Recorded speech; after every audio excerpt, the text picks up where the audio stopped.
खुदी को कर बुलंद इतना कि हर तकदीर से पहले खुदा बंदे से खुद पूछे, बता तेरी रजा क्या है। जी हाँ, खुद पर यकीन करने वाले, मेहनत पर भरोसा रखने वाले और कमेरे वर्ग को जगाने वाले, जिन्होंने लोगों को भाग्य के भरोसे बैठे रहने की बजाय कर्म करने की शिक्षा दी, जिन्होंने गुलाम देश में आजाद ख्यालों के साथ जीने की मिसाल कायम की, जो किसानों के मसीहा तो दीनहीन के बंधु बनकर उभरे। हम बात कर रहे हैं उन्हीं राम रिछपाल की, जिन्हें दुनिया दीन बंधु सर छोटू राम के नाम से जानती है।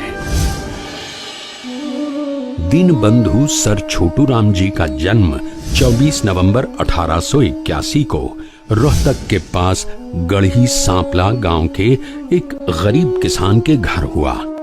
बालक राम रिछपाल को स्कूल में भर्ती थोड़ा देर से किया गया, लेकिन स्कूल में जाने के बाद पढ़ाई में बहुत होशियार इस बालक की प्रतिभा देखकर सब हैरान थे। उन्होंने झज्जर के सरकारी स्कूल से मिडिल तक की शिक्षा प्राप्त की।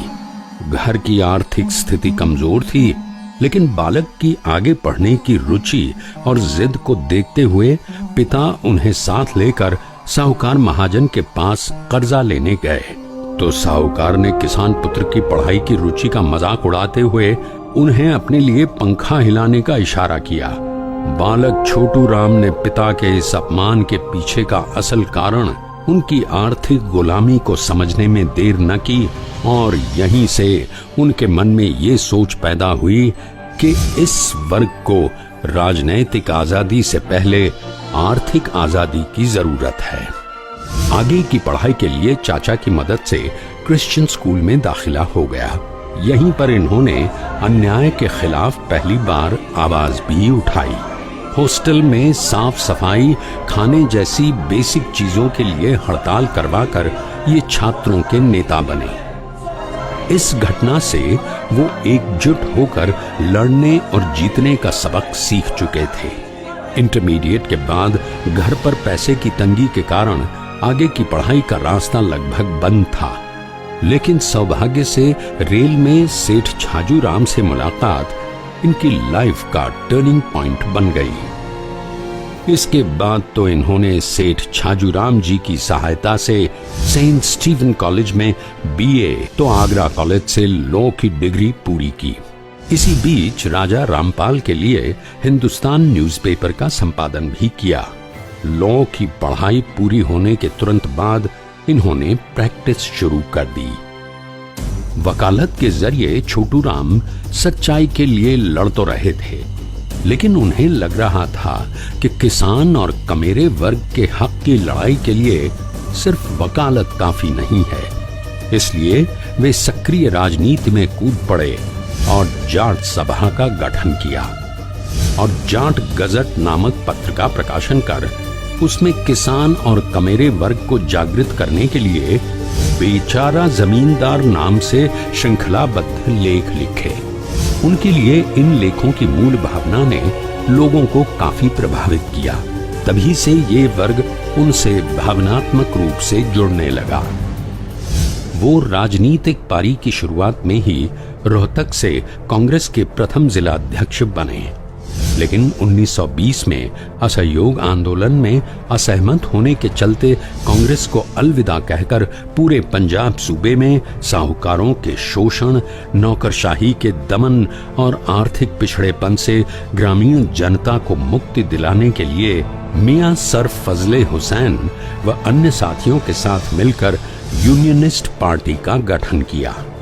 उनकी लोकप्रियता का ये असर रहा कि 1922 से लेकर 1946 तक ये पार्टी तत्कालीन पंजाब में सत्तासीन रही।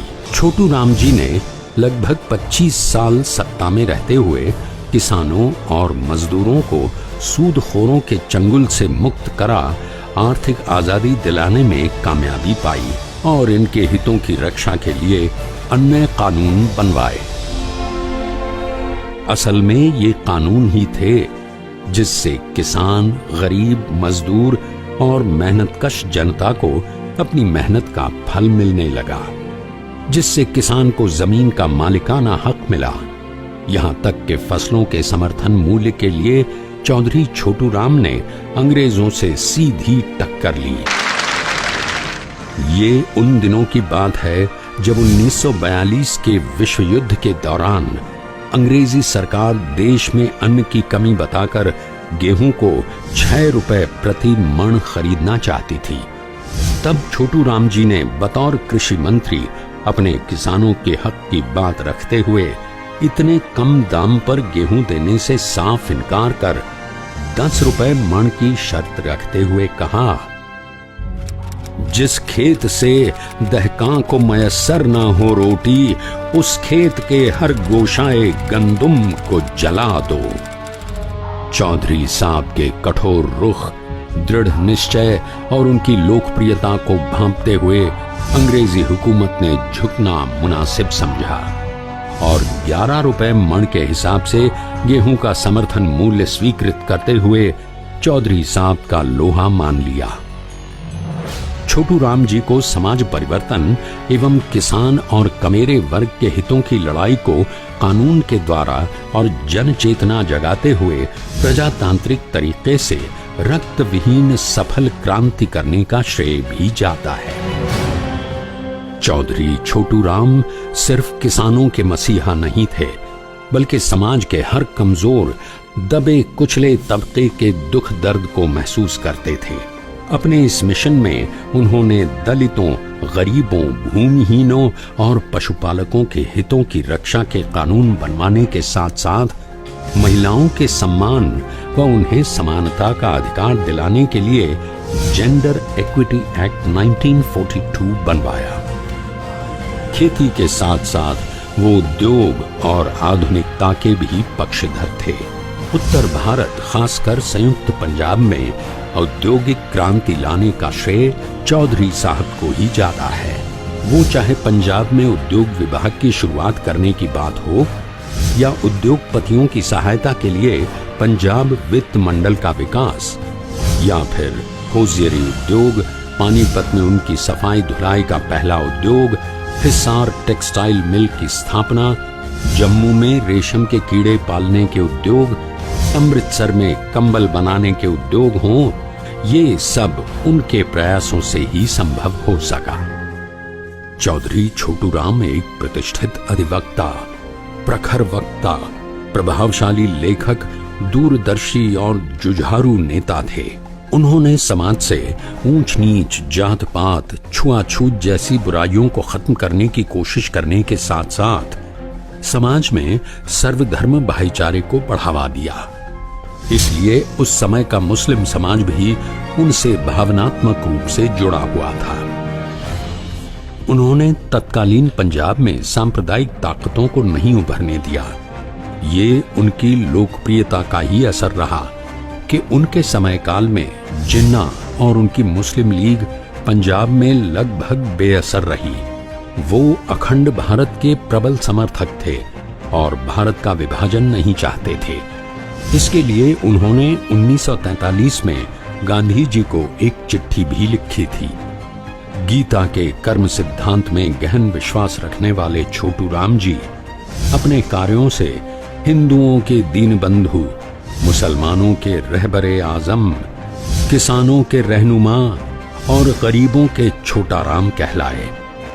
वे एक दूरदर्शी नेता थे और शिक्षा को ग्रामीण जनता के हालात बदलने के लिए बहुत जरूरी मानते थे। इसलिए उन्होंने ग्रामीण युवकों को शिक्षा प्राप्त कर सामाजिक बदलाव हेतु समाज और शासन में प्रमुख दायित्वों पर प्रतिष्ठित होने के लिए प्रेरित करते हुए किसान पुत्र छात्र वृत्ति की शुरुआत की। उन दिनों किसान की खेती और किस्मत प्राकृतिक वर्षा पर निर्भर थी। इसलिए हरित क्रांति की सोच लेकर 12 महीने खेती के लिए बड़ी नदियों पर बांध बनाकर नहरों के द्वारा पानी उपलब्ध करवाने के लिए भाखड़ा नंगल डैम की मूल परिकल्पना उन्होंने ही की थी और बतौर मंत्री 8 जनवरी 1945 को पूरी रात भाखड़ा नंगल डैम की फाइल्स पर दस्तखत कर 9 जनवरी 1945 की सुबह अंतिम सांस ली। आज पंजाब, हरियाणा और उत्तर राजस्थान के खेतों में साल भर लहलहाती हरियाली उन्हीं की देन है।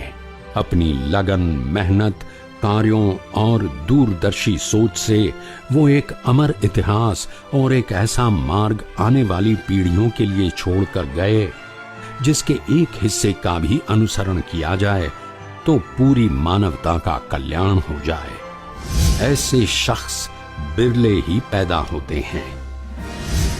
वर्तमान हरियाणा सरकार द्वारा प्रदेश में गांवों के विकास के लिए उनके नाम पर दीनबंधु हरियाणा ग्राम उदय योजना शुरू की गई है, जिसके तहत 3 वर्षों में 3000 से 10,000 तक की आबादी वाले 1700 गांवों के विकास पर 5000 करोड़ रुपए खर्च होंगे।